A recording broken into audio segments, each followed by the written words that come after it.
बद्रीनाथ धाम में एक दीपक है जो बिना रुके 6 महीने तक जलता है। चलो आओ जानते हैं। भारत के उत्तर में ऊंचे ऊंचे हिमालय की गोद में एक ऐसा दिव्य स्थान है जहां पहुंचकर हर आत्मा को शांति मिलती है। यह है बद्रीनाथ धाम, भगवान विष्णु का शाश्वत निवास।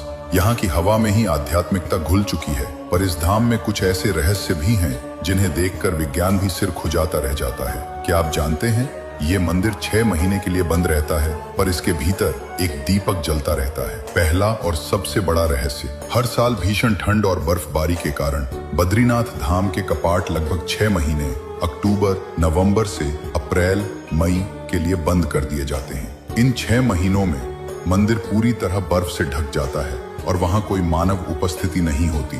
पर जब 6 महीने बाद कपाट दोबारा खुलते हैं तो अंदर का दीपक वैसे ही जलता हुआ मिलता है जैसे उसे छोड़ा गया था। कैसे? इतनी भयंकर ठंड में बिना किसी की उपस्थिति के ये दीपक 6 महीने तक जलता रहता है। कौन इसमें तेल या बाती डालता है, ये आज भी एक अनसुलझा रहस्य है। भक्त इसे भगवान बद्रीनाथ का साक्षात चमत्कार और उनकी अखंड उपस्थिति का प्रमाण मानते हैं। बद्रीनाथ में एक और अद्भुत रहस्य है, तप्त कुंड।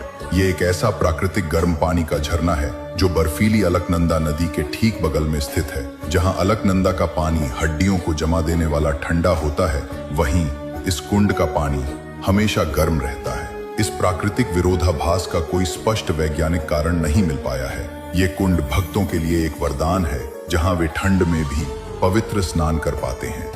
क्या ये भूगर्भीय रहस्य है या भगवान बद्रीनाथ की ही एक लीला? इस मंदिर में भगवान बद्रीनाथ की मूर्ति काली शालिग्राम शिला से बनी है। मान्यता है कि यह मूर्ति स्वयं प्रकट हुई थी और आदि शंकराचार्य ने इसे अलकनंदा नदी से निकालकर स्थापित किया था। यह मूर्ति और इसका स्थान भक्तों के लिए मोक्ष और परम शांति का द्वार माना जाता है।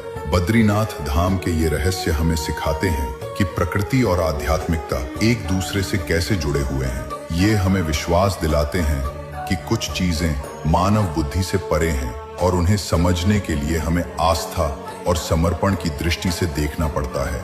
ये धाम हमें याद दिलाता है कि भगवान हर परिस्थिति में, हर मौसम में अपने भक्तों के लिए मौजूद रहते हैं, भले ही उनकी उपस्थिति अदृश्य क्यों न हो। इसलिए ध्यान में रखें, जहां हिमालय भी आरती गाता, जहां दीपक बिना तेल के भी जलता जाता, वो कोई स्थान नहीं, तप का प्रमाण है। हर बूंद वहां मोक्ष का वरदान है। जय बद्री विशाल, जय नारायण, जय नारायण।